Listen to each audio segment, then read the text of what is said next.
An HOA meeting is rare. It's the kind of silence that means people are switching side. Back at the cabin, I was preparing for the final act. The boathouse had returned to the dock by evening, guided by preset coordinates and assisted by me when needed. I wiped it down, secured it to the floating clamps, and reset the hydraulic. Everything was back to normal, except the world now knew exactly what kind of person Karen really was. And they weren't impressed. Even the neighbors who once sided with her had started deleting their comments from the HOA page, distancing themselves from her crusade. I kept the drone video. I kept the text logs. I kept the documentation. But more than anything, I kept the peace of knowing I didn't have to scream to be heard. All I had to do was steer. The week following Karen's failed nautical takeover brought an unusual sense of calm around the lake community. It felt as if the entire neighborhood had released a collective breath it hadn't realized it was holding. Suddenly, people seemed to smile more freely, wave more openly, and chat more leisurely when they passed by my property. Max and I enjoyed our morning walks around the perimeter of the lake, stopping occasionally to speak with neighbors who now looked at us with amused, respectful nods. Even Mrs. Carmichael, who rarely stepped foot outside her house, waved cheerily from her porch and yelled, "Nice boating, Jack," as we strolled by. It was clear that Karen's power was crumbling, her dominance now just the remnant of a once feared force that had overplayed its hand. Of course, Karen herself wasn't giving up without a fight. She spent the next several days frantically calling emergency HOA meetings and issuing dramatic public statements, each more exaggerated and unhinged than the last. She claimed publicly that I was operating an illegal military vessel disguised as a boathouse and accused the sheriff of favoritism, conspiracy, and abuse of authority. Her desperate attempts at regaining credibility only accelerated her decline, pushing even longtime supporters to reconsider their allegiance. One evening, after she posted a long and confusing video rant online, a local newspaper humorously labeled her Captain Karen, a nickname that stuck around town faster than a summer mosquito bite. Meanwhile, the drone footage taken by the neighborhood teenager exploded across social media. The edited video was perfectly timed, set against dramatic music, complete with slow-motion shots of Karen throwing a cushion at the drone and captions that said things like, "When the HOA goes too far." The kid even inserted a countdown timer as promised, highlighting moments of Karen's growing panic and outrage. Within days, hundreds of thousands had watched it, shared it, and commented on the absurdity of the entire incident. It had somehow become a small-town viral sensation, and Karen was officially the laughingstock of the internet. Despite her social media infamy, Karen wasn't entirely beaten yet. She eventually announced a special community clarification meeting at the HOA clubhouse, inviting all members to hear the truth about the boathouse incident. Intrigued, I decided to attend, not to argue or confront, but simply to witness what was becoming the HOA's final spectacle under her leadership. On the night of the meeting, the clubhouse was packed tighter than I had ever seen. Neighbors I hadn't spoken to in years nodded respectfully as I entered, gesturing for me to take a seat near the front. Even Sheriff Holden was there, standing near the back door, calmly sipping coffee from his thermos and chatting quietly with a few residents. When Karen entered the room, the energy shifted instantly. She walked in with a stack of papers clutched tightly in her hand, eyes darting anxiously around the room. Without ceremony, she began her speech, a jumble of accusations and grievances, how she'd been unfairly victimized, how the boathouse was secretly dangerous, how the entire incident was orchestrated by me to discredit her authority. She pulled out printed copies of old zoning maps, holding them up triumphantly, claiming the lake had always been under HOA jurisdiction. But each map was quickly debunked by neighbors who had better documentation or clearer memories. Each rebuttal from the crowd further rattled her, causing her voice to rise into shrill, defensive notes. Finally, someone asked the question everyone had been waiting for. An older resident named Mr. Bennett raised his hand and calmly asked, Karen, why exactly did you feel entitled to occupy Jack's private property in the first place?" The room fell completely silent. For a moment, Karen stood frozen, gripping her papers, eyes wide with the sudden realization of just how far she had pushed everyone.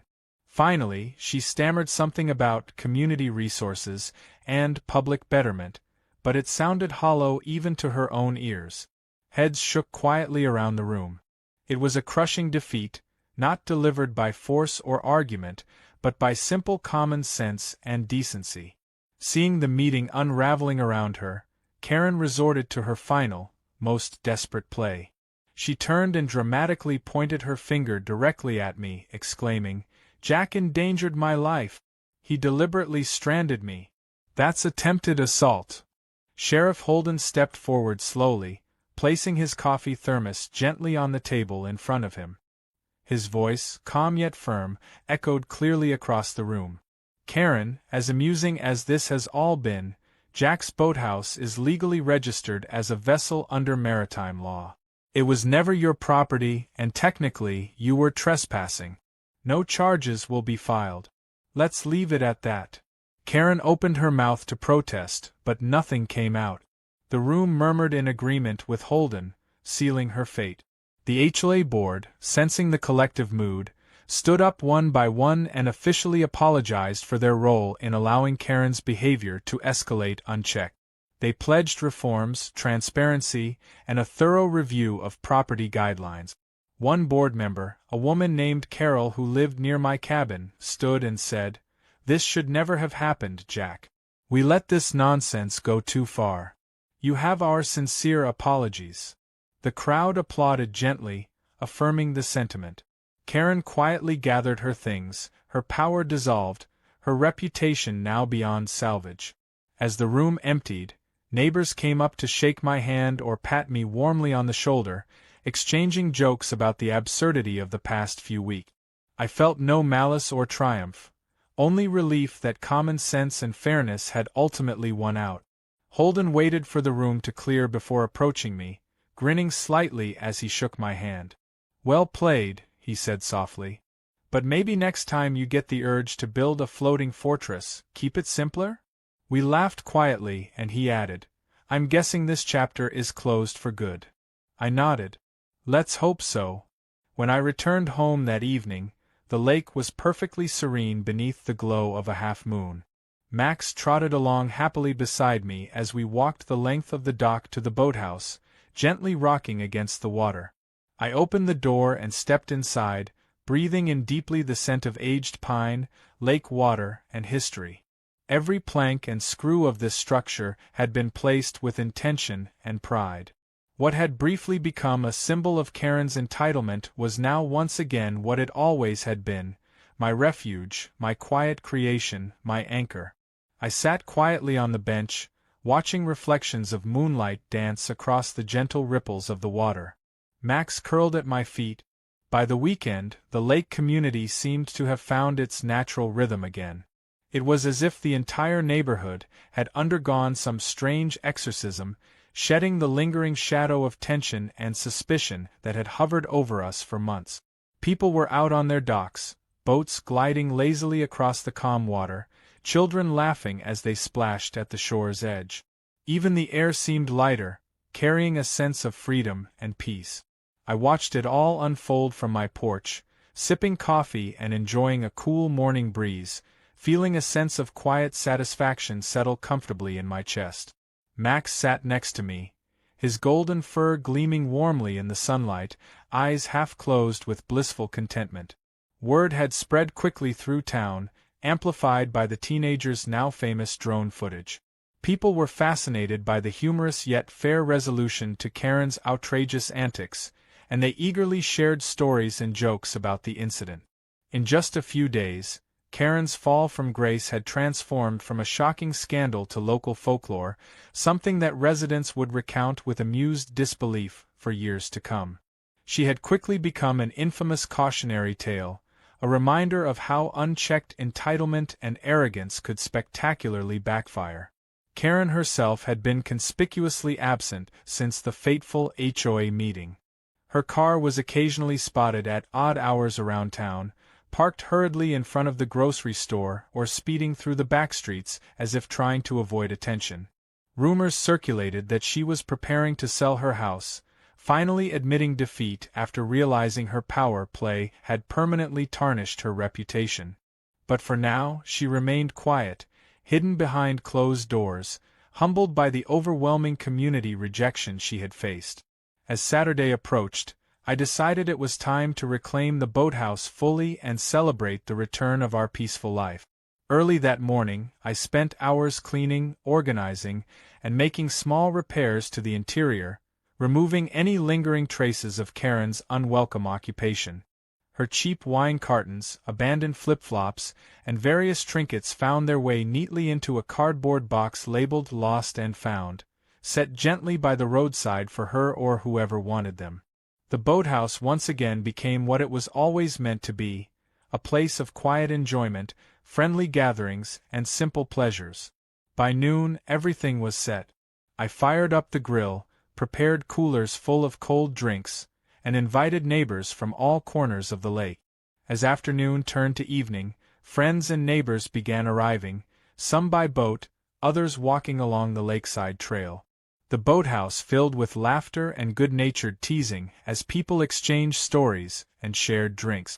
A few neighbors brought platters of food, freshly baked pies, and casseroles, turning the event into an impromptu community potluck. It was the kind of easygoing, joyful atmosphere that had once been commonplace around our lake, long before Karen and her authoritarian HOA rules had made everyone wary of each other.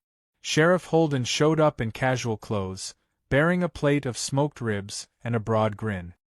He shook my hand warmly and leaned in to whisper jokingly, "Should I be worried about the structural integrity of this thing, or have you disabled all the secret buttons?" We laughed, and I assured him it was completely stationary, at least for tonight. The neighborhood teenager who'd filmed everything came by as well, proudly showing off his new drone to anyone who'd watch, eager to narrate the behind-the-scenes details of his viral masterpiece. As twilight deepened into evening, the conversations grew softer and more reflective. People sat in small groups on the dock, feet dangling over the water, quietly recounting stories of past summers and the simple joys they'd nearly forgotten. I looked around and felt an overwhelming sense of gratitude. This was exactly what I had envisioned when I built the boathouse years ago, not just a personal retreat, but a gathering spot where friends and neighbors could connect freely and authentically, unhindered by petty rules and manufactured conflict.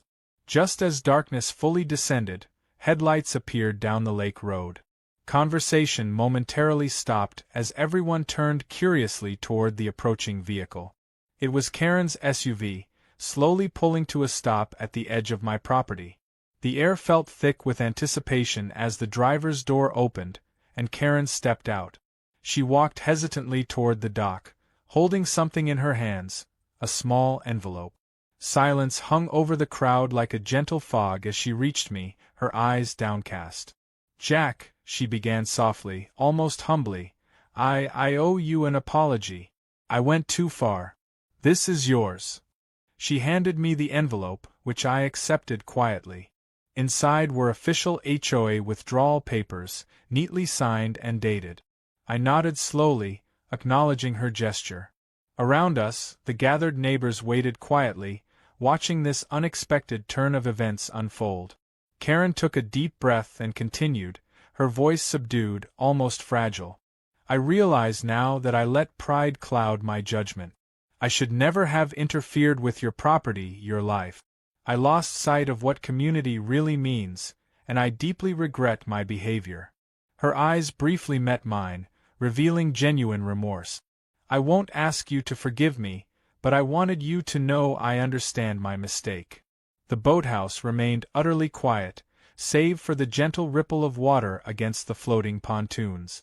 I looked at Karen, seeing for the first time someone humbled and genuine, stripped of arrogance and false superiority. I didn't speak immediately, simply letting the moment rest between us. Finally, I nodded again and said softly, "I appreciate that, Karen. Let's call it water under the dock." A quiet laugh rippled through the crowd, and Karen offered a weak smile, relief visibly spreading across her face. She didn't linger.